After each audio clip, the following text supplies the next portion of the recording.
How to fix Blink doorbell camera unable to pair with Amazon Alexa error.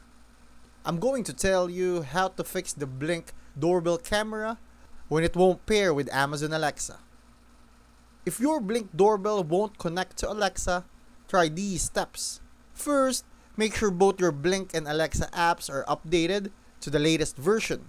Sometimes, old versions cause connection problems. Next, check your internet connection. Both devices need to be on the same stable Wi-Fi network. If your Wi-Fi is weak or drops, the pairing might fail. Now, open the Alexa app, go to Skills and Games, and search for Blink Smart Home. If it's already enabled, disable it first and then re-enable it. After that, log in again with your Blink account.